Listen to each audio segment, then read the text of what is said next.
시편 63편 1절에서 8절 말씀을 가지고 주는 나의 하나님이시라 라는 그런 제목으로 함께 은혜를 나누겠습니다. 우리에게 상당히 익숙한 신앙 고백이죠. 나의 주시여 나의 하나님이시여, 요한복음 20장에 나오는 그런 도마의 신앙 고백이죠. 도마가 그렇게 신앙 고백을 하고 난 다음에 전적으로 하나님께 마음을 돌이켜서 나중에 이제 인도의 마드라스까지 가서 선교하는 가장 멀리 간 12제자 중에 한 사람이잖아요. 우리에게 이렇게 진실한 신앙 고백이 있다 그러면은 상황과 상관없이 하나님께 보내신 곳에 가서 그곳에 머물러서 하나님의 복음 말씀을 전하고 살아갈 수 있게 해줘. 요한복음 20장에 나오는 내용은 그렇습니다. 안식날, 안식 후 첫날이죠. 지금으로 말하면 주일입니다. 주일날 새벽에 막달라 마리아가 예수님의 시신이 있는 그 무덤에 와서 무덤 문이 열려진 것을 본 거예요. 그때 무덤은 장장 한 3사람 밀어야 무덤 문이 열리거든요. 땅에 묻는 무덤이 아니죠. 바위에 판 무덤에 동그란 원형에 무덤문을 만들어 놓고 그걸 닫은 거예요. 물론 시체를 누가 가져갔겠는가 그걸 확인하기 위해서 막달라 마리아가 새벽에 간 건 아니죠. 주일날 아침에 자기 예수 그리스도의 죽으심을 너무나 안타까운 그런 마음을 가지고 시신의 향유를 붓기 위해서 그렇게 갔던 건데, 무덤 문이 열려진 것을 보고 그 자리에 머무를 수가 없었습니다. 그래서 막 달려가지고 증언의 장소에 있는 베드로하고 또 하나님의 사랑하는 제자에게 이 사실을 알렸어요. 그들에게 말하기를 사람들이 주님을 무덤에서 가져다가 어디에 두었는지 우리가 알지 못하겠습니다. 그렇게 막달라 마리아가 막달라 마리아만 간 게 아니고 여러 여자가 갔던 것이죠. 베드로하고 다른 제자가 열심히 달려갑니다. 요한이 먼저 도착을 하죠. 근데 구부려서 안쪽을 보니까 세마포가 놓이는 걸 보고도 안은 들어가지 않아요. 베드로가 늦게 도착하고 난 다음에 안쪽을 들여다보고 확인해 보니까 머리에 쌌던 수건은 세마포와 함께 놓이지 아니고 딴 곳에 놓여 있습니다. 그때 이제 무덤에 먼저 갔던 그 다른 제자 사도 요한이 그걸 보고 믿습니다. 두 제자는 자기들의 집으로 돌아갑니다. 막달라 마리아는 무덤 밖에 서서 울면서 구부려서 무덤 안을 들여다보죠. 그랬더니 그 흰옷 입은 두 천사가 예수님이 시체 누웠던 곳에 한 천사는 머리편에 그리고 다른 천사는 발편에 앉아 있습니다. 천사들이 이 막달라 마리아에게 물어보죠. 여자여 어제 우느냐 이렇게 말하니까 또다시 막달라 마리아가 반복해서 이렇게 말하죠. 사람들이 내 주님을 옮겨다가 어디에 두는지 내가 알지 못합니다. 그리고 막달라 마리아는 이 말을 하고 뒤를 돌이켜서 예수님이 서 계신 것을 알지 못하죠. 예수님이 부활할 때의 그 모습과 생전의 그런 모습이 달랐던 거예요. 그래서 예수님이 말씀하십니다. 여자여 어제 울며 누구를 찾느냐 그렇게 이야기하니까 막달라 마리아가 그렇게 말하는 사람이 예수인 줄 알지 못하고 동산치기인 줄 여겼던 것이죠. 그래서 주여 당신이 옮겼거든 내게 말하소서 그러면 내가 가져가겠습니다 라고 말하죠. 그때 예수님께서 잠시 멈칫하면서 또박또박한 말씀으로 마리아여 라고 이야기해요. 마리아는 정신이 없었던 거죠. 그 시체가 사라진 것 때문에. 근데 부활하신 예수님이라고 하는 것을 그때서 느낀 거예요. 그래서 마리아가 그때서야 돌이켜서 라보니 선생님이여 이렇게 말을 하게 되죠. 그래서 이 마리아에게 예수님께서 말씀하신다. 나를 붙들지 마라. 내가 아직 아버지께로 올라가지 아니하였다 그렇게 말하죠. 그러면서 예수님께서 이 마리아에게 그렇게 요구를 합니다. 나는 내 형제들에게 가서 말하라. 내가 아버지 곧 너희 아버지 내 하나님 곧 너희 하나님께로 올라간다 하라. 그렇게 말을 전하게 하니까 막달라 마리아가 가서 제자들에게 가서 내가 주를 보았습니다 라고 이야기해요. 주께서 자기에게 이렇게 말씀하셨습니다 라고 말하게 되는데 그 말은 내가 아직 아버지께로 올라가지 못하였다 그 내용을 이야기한 것이죠. 형제들에게 내가 아버지 너희 하나님께 올라가겠다 라고 하는 말을 이 마리아를 통해서 제자들이 듣게 됩니다. 안식 후 첫날 저녁 이제 아침이 지나고 저녁 때에 이제 제자들은 유대인들 두려워해서 문을 꼭꼭 닫고 있었어요. 근데 우리 주님께서 문으로 들어오지 아니하고 그들 가운데로 오셔서 말씀하기 시작합니다. 그 예수님의 부활체라고 하는 것은 이 문이 이 벽이 있거나 아니면 문이 있으면 문으로 통과하는 게 아니고 그냥 통과되는 그런 우리가 상상할 수 없는 부활체예요. 그러면서 예수님께서 평상시에도 그렇게 말했겠지만 너희에게 평강이 있을지어다. 아버지께서 나를 보내신 것 같이 나도 너희를 보내노라. 그리고 그들을 향해 숨을 내쉬면서 이렇게 말씀하죠. 성령을 받아라. 성령을 받아라. 너희가 누구의 죄든지 사하여 질 것이요. 그리고 누구의 죄든지 그대로 두면 그대로 있으리라. 성령을 받게 하고 그리고 용서함에 대한 명령을 하세요. 그때 그 자리에는 도마가 없었습니다. 그래서 다른 제자들이 도마에게 말하죠. 우리가 주를 보았다 그렇게 말하고 도마에게 근데 그 이야기를 듣고 도마가 말합니다. 내가 그의 예수 그리스도의 손의 모습을 보고 그리고 그 옆구리에 내 손을 넣어보지 않고는 나는 믿지 못하겠다. 이렇게 도마는 그 자리에 없었기 때문에 그렇게 말하게 된 것이죠. 그런데 이제 8일 후에 우리 주님께서 또 다시 도마까지 모인 자리에서 다시 오셨어요. 문이 다 닫혀 있는 상태에서 오셔가지고 또 가운데에 서서 말씀하십니다. 도마에게 말씀하시죠. 내 손가락을 이리 내밀어 보라. 보고 내 손을 내밀어서 내 옆구리에 넣어보라. 그리하여 믿음 없는 자가 되지 말고 믿는 자가 되라. 그때 도마가 대답하죠. 나의 주시여 나의 하나님이시여 주님 나의 전부이십니다. 우리 나의 하나님이십니다. 여러분 우리의 삶의 여정 가운데 이렇게 도마처럼 황당한 일을 당하거나 아니면 전혀 믿기지 않은 그런 어떤 내용들을 경험했을 때 의심할 수 있어요. 인간이기 때문에 믿음이 온전치 못하잖아요. 우리 주님은 우리 믿음이 연약했을 때마다 나타나셔요.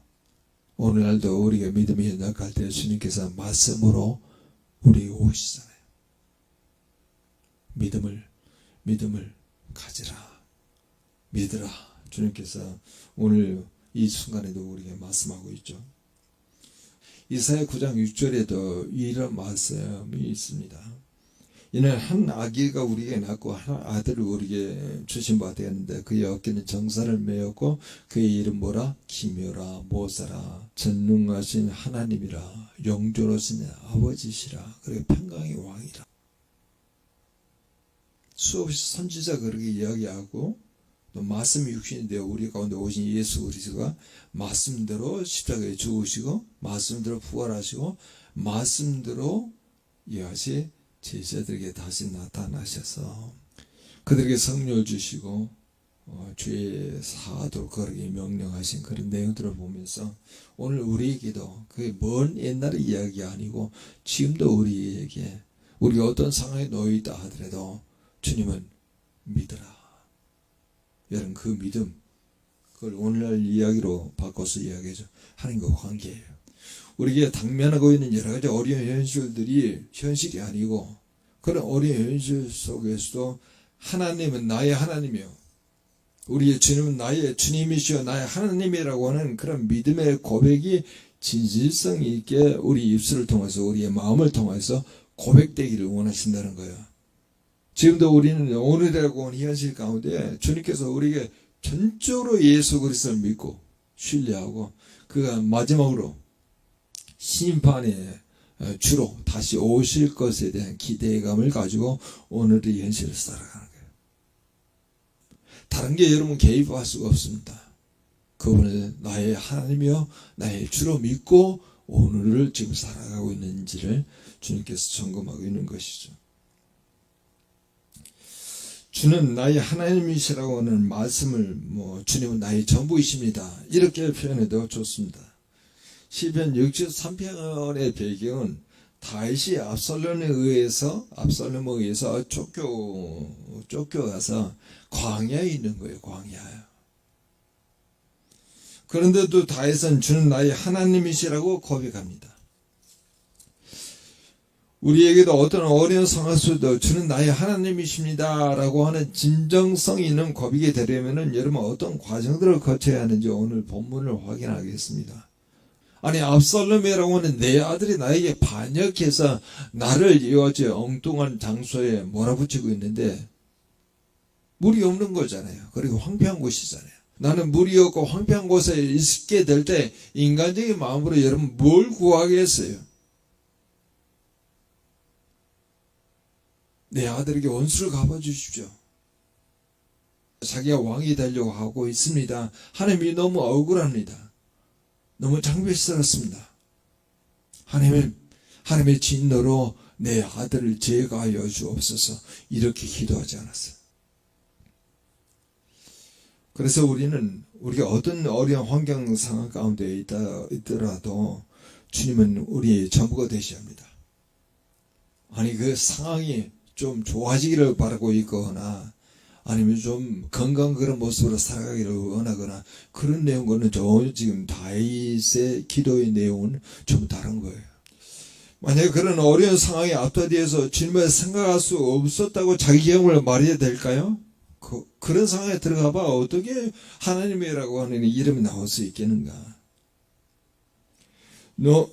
너도 내 상황이 되어보면 하나님의 하자도 입에서 나오지 않을 거야. 친구들에게 그렇게 말을 해야 될까요?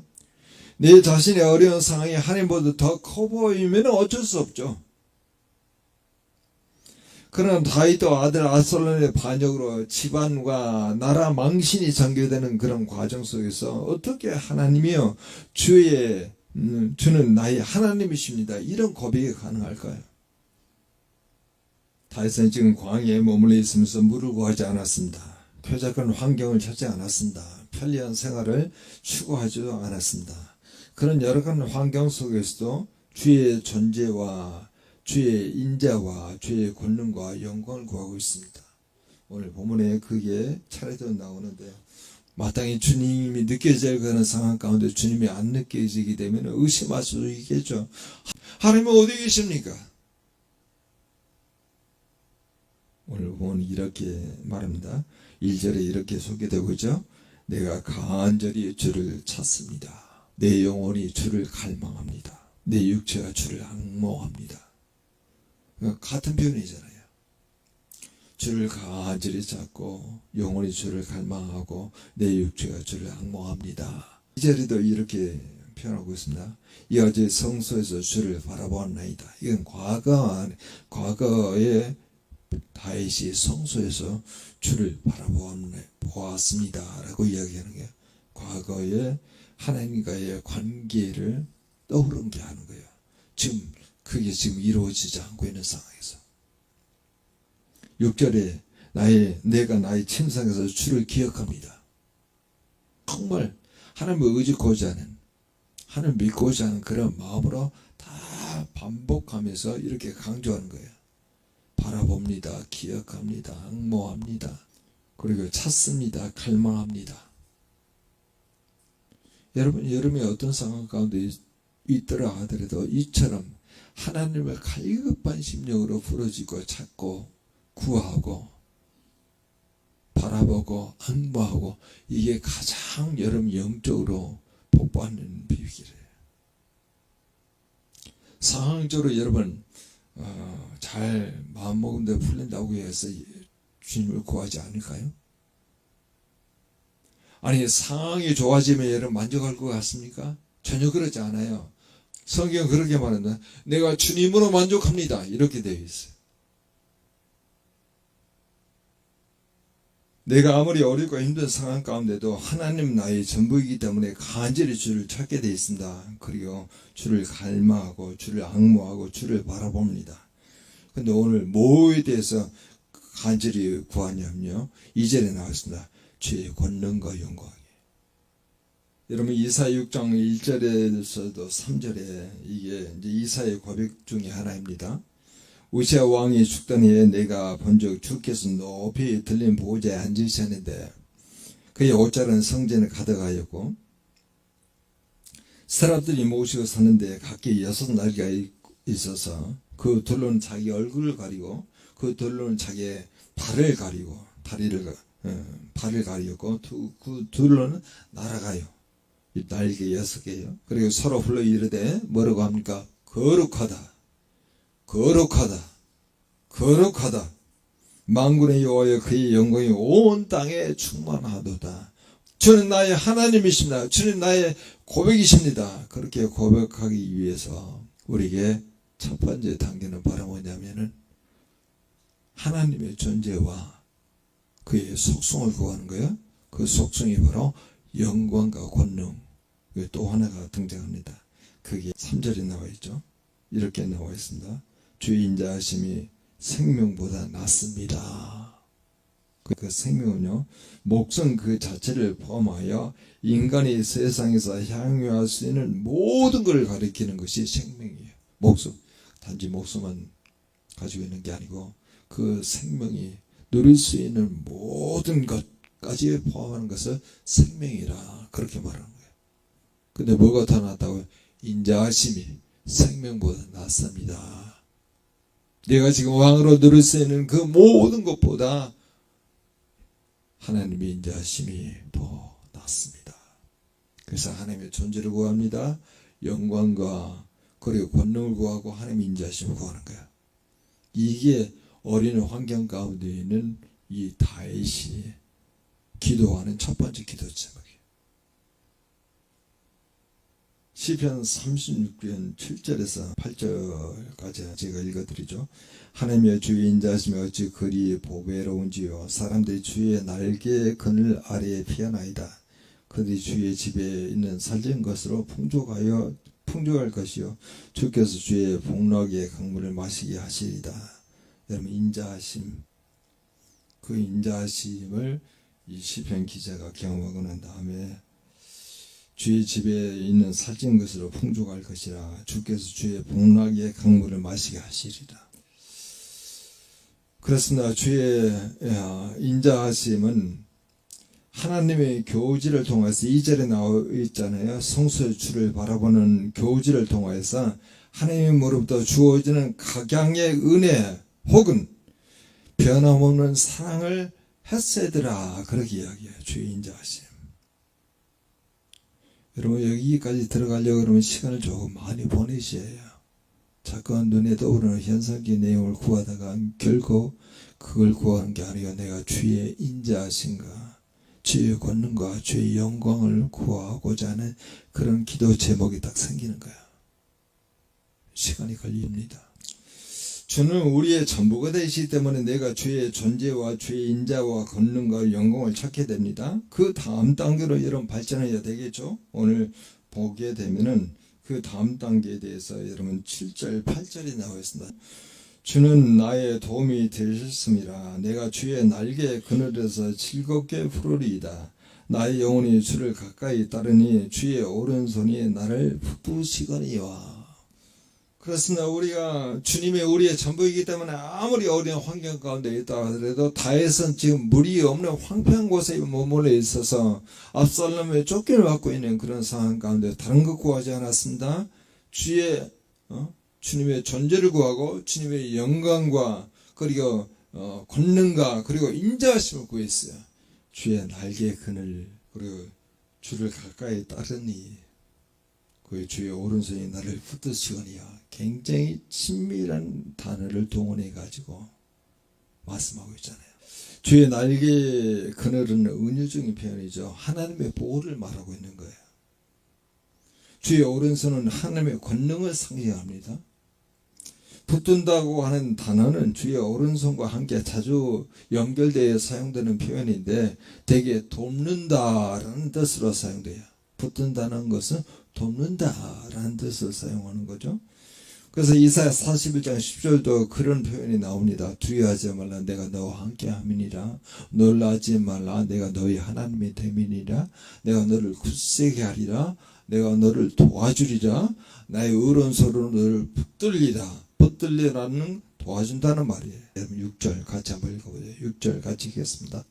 내가 나의 침상에서 주를 기억하며 새벽에 주의 말씀을 작은 소리로 읊조릴 때에 하오리니. 여러분 읊조린다는 말은 히브리어로 하카라고 하는 단어예요. 하카. 이게 묵사의 뜻이에요. 묵사. 작은 소리로 읊조린다는 거예요. 잠을 자야 하는 밤의 대부분을 주님을 향한 묵상의 시간을 다해서 보냈어요. 주를 기억한다고 하는 그 내용은요, 하나님께서 자신을 위해서 베푸셨던 은총 및 언약의 말씀을 되새겨보는 시간이에요. 그때 유대 당시의 문화에서는요, 새벽 이때에는 종종 악령들이 많이 활동하는 위험한 때로 여겼던 시기예요.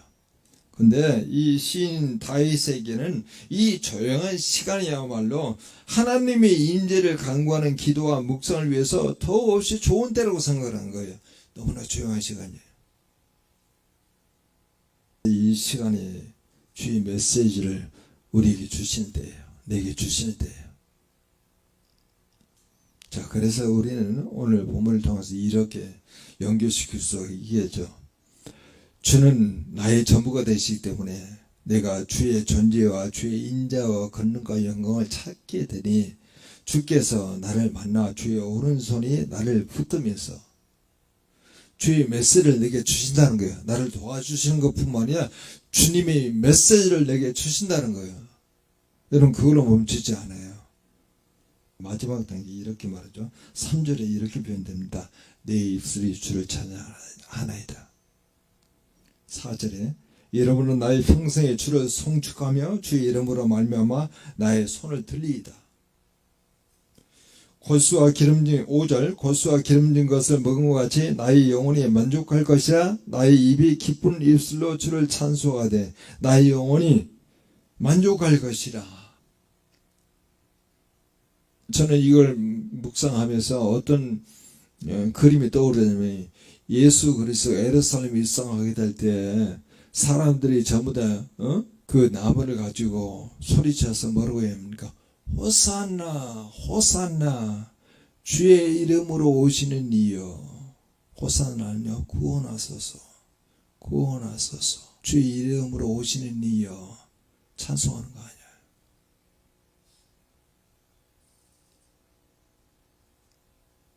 7절에도 내가 주의 날개의 그늘에서 즐겁게 부릅니다. 이렇게 말하죠. 주의 날개, 주의 보호 안에서 주를 즐겁게 부르나이다. 그래서 주님께서 우리에게 이렇게 말씀하시는 거죠. 주는 나의 전부가 되시기 때문에 다른 세상에 어떤 것이 들어올 수가 없어요. 세상에 있는 것은 육신의 정력, 안목의 정력, 이성의 자랑이라 이렇게 말하잖아요. 그 사모하게 되게 되면 주님이 있어야 할 자리에 주님이 안 계시는 거예요. 그런데 주님이 나의 전부가 되시기 때문에 내가 주의 존재와 주의 인자와 권능과 영광을 찾고 구하고 열망하고 앙모하오니 주께서 나를 만나 주의 오른손이 나를 붙들면서 도와주면서 주의 메시지를 내게 주시니 내 영혼은 만족하여 그 다음 단계에 주를 손을 들어 송축하고 주를 찬양합니다. 우리 인생의 흐름이 이렇게 가야 한다는 거예요. 그래서 우리가 함께 기도합니다. 주는 나의 전부가 되시기 때문에 내가 주의 존재와 주의 인자와 권능과 영광을 찾으니 주께서 나를 만나 주의 오른손이 나를 붙들면서 나를 도와주면서 주의 메시를 내게 주시니 내 영혼은 만족하여 주를 손들어 송축합니다. 이 같은 그런 과정으로 살아가는 우리 공동체가 될 수 있도록 다 같이 통성으로 기도합니다.